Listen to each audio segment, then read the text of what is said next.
The flu season is upon us. Which type will we worry about this year? And what kind of shots will we be told to take? Remember the swine flu scare of 1976? That was the year the U.S. government told us all that swine flu could turn out to be a killer that could spread across the nation.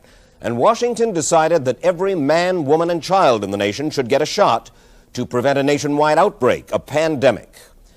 Well, 46 million of us obediently took the shot. And now 4,000 Americans are claiming damages from Uncle Sam amounting to $3.5 billion because of what happened when they took that shot. By far the greatest number of the claims, 2/3 of them, are for neurological damage or even death, allegedly triggered by the flu shot.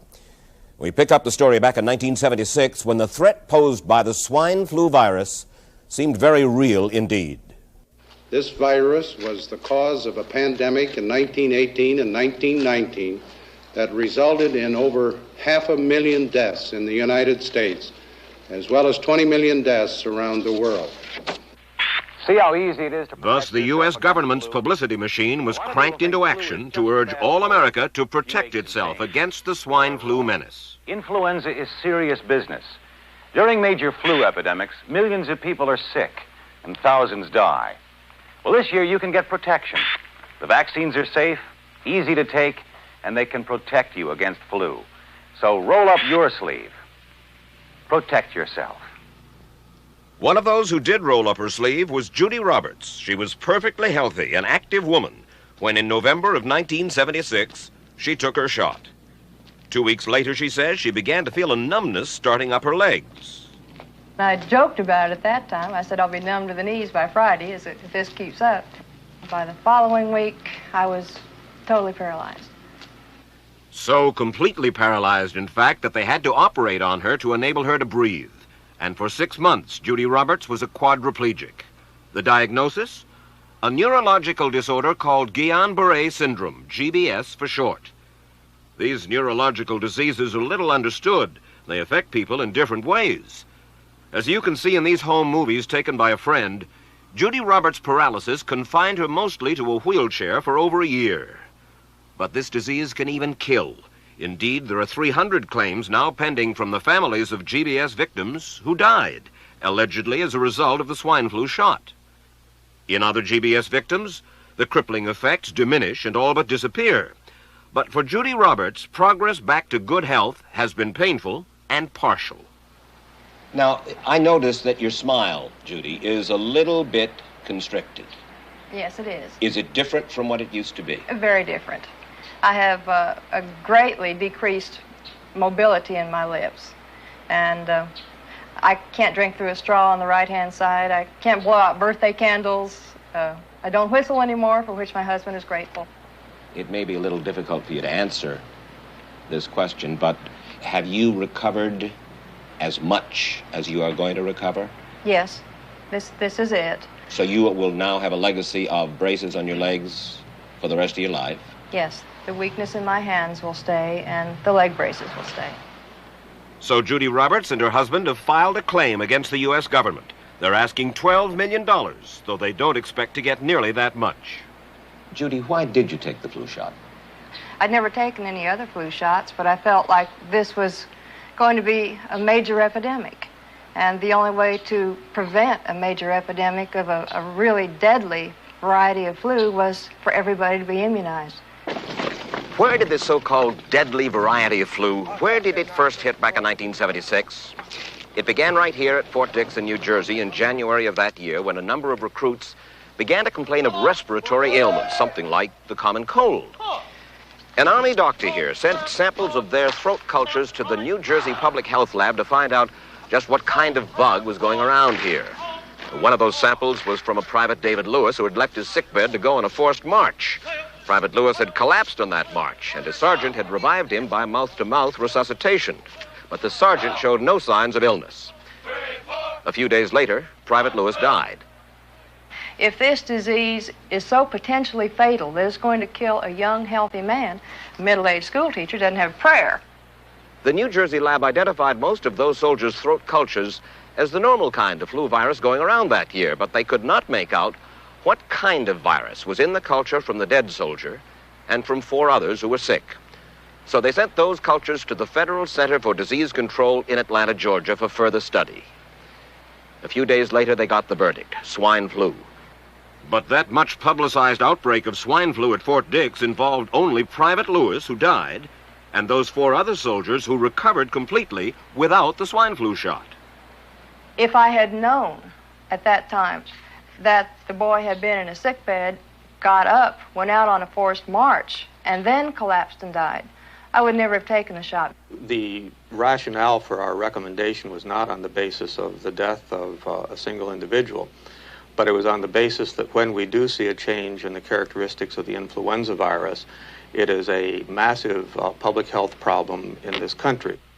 Dr. David Senser, then head of the CDC, the Center for Disease Control in Atlanta, is now in private industry. He devised the swine flu program, and he pushed it. You began to give flu shots to the American people in October of '76. October 1st. By that time, how many cases of swine flu around the world had been reported? There had been several reported, but none confirmed. There had been cases in Australia that were reported by the press, by the news media. There were cases in... None confirmed. Did you ever uncover any other outbreaks of swine flu anywhere in the world? No.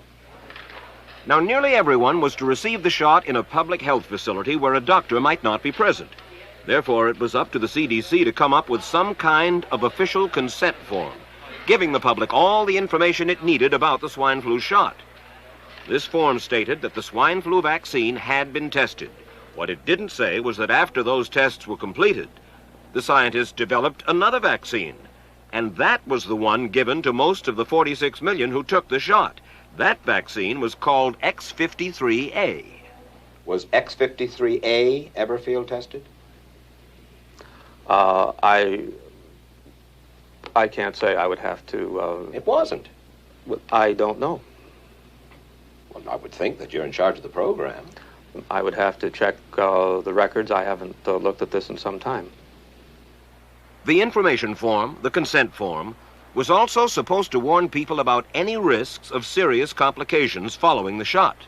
But did it? No, I had never heard of any reactions other than a sore arm, fever, this sort of thing. Judy Roberts' husband, Gene, also took the shot. Yes, I looked at that document. I signed it. Nothing on there said I was going to have a heart attack or I get Guillain-Barré, which I never heard of. What if people from the government, from the Center for Disease Control, what if they had indeed known about it? What would be your feeling? They should have told us. Did anyone ever come to you and say, you know something, fellas? There's the possibility of neurological damage if you get into a mass immunization program? No. No one ever did? No. Do you know Michael Hatwick? Yes. Mm-hmm. Dr. Michael Hatwick directed the surveillance team for the swine flu program at the CDC. His job was to find out what possible complications could arise from taking the shot and to report his findings to those in charge. Did you know ahead of time, Dr. Hatwick, that there had been case reports of neurological disorders, neurological illness, apparently associated with the injection of influenza vaccine? Absolutely. You did? Yes. How'd you know that? By review of the literature. So you told your superiors, the men in charge of the swine flu immunization program, about the possibility of neurological disorders? Absolutely. What would you say if I told you that your superiors say that you never told them about the possibility of neurological complications? That's nonsense. I can't believe that they would say that they did not know that there were neurological illnesses associated with influenza vaccination. That simply is not true. We did know that. I've said that Dr. Hatwick had never told me of his feelings on this subject. Then he's lying.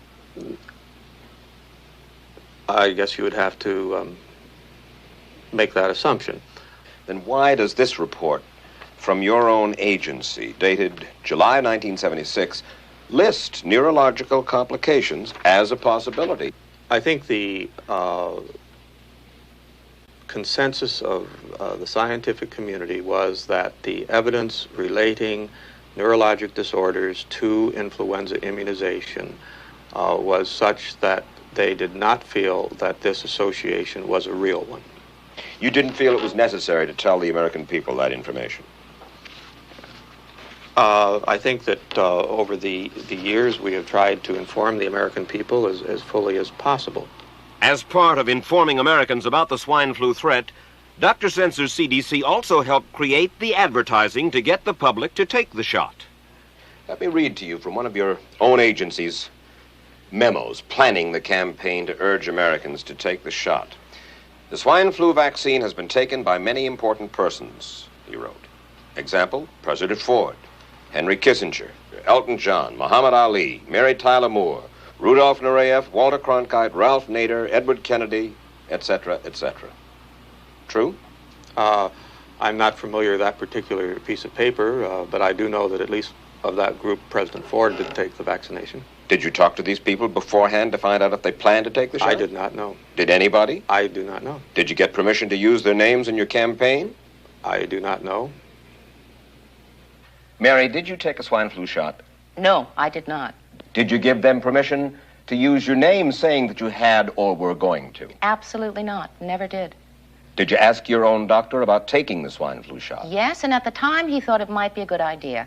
But I resisted it because I was leery of having the symptoms that sometimes go with that kind of inoculation. So you didn't? No, I didn't. Have you spoken to your doctor since? Yes. And? He's delighted that I didn't take that shot. You're in charge. Somebody's in charge. There are... This is your advertising strategy that I have a copy of here. Who's it signed by? This one is unsigned. But you'll acknowledge that it was your baby, so to speak. It could have been from the Department of Health, Education, and Welfare. It could be from CDC. I don't know. I'll be happy to take responsibility for it. It's been 3 years now since you fell ill with GBS, right? Right. Has the federal government, in your estimation, played fair with you about your claim? No, I don't think so. It seems to be dragging on and on and on, and really no end in sight that I can see at this point. With respect to the cases of Guillain-Barré, allegedly... Former Secretary of HEW Joseph Califano, too, was disturbed that there was no end in sight. So a year and a half ago, he promised that Uncle Sam would cut the bureaucratic red tape for victims suffering from GBS and would pay up quickly. We shouldn't hold them to an impossible or too difficult standard of proving that they were hurt. Even if we pay a few people a few $1,000s that might not have deserved it, I think justice requires that we promptly pay those people who do deserve it. Who's making the decision to be so hard-nosed about settling? Well, I assume the Justice Department is. Griffin Bell before he left? Well, the Justice Department agreed to the statement I made. It was cleared word for word with the lawyers in the Justice Department by my HEW lawyers. And that statement said, in effect... That statement said that we should pay Guillain-Barré claims without regard to whether the federal government was negligent if they resulted from the swine flu shot. I think the government knows it's wrong. If it drags out long enough, that people will just give up. Let it go. I am a little more adamant in my thoughts than my wife is, because I told Judy to take the shot. She wasn't going to take it, and she never had shots. And I'm mad with my government because they knew the facts, but they didn't release those facts because if they had released them, the people wouldn't have taken it. And they can come out tomorrow and tell me there's going to be an epidemic, and they can drop off like flies next to me. I will not take another shot that my government tells me to take. Meantime, Judy Roberts and some 4,000 others like her are still waiting for their day in court.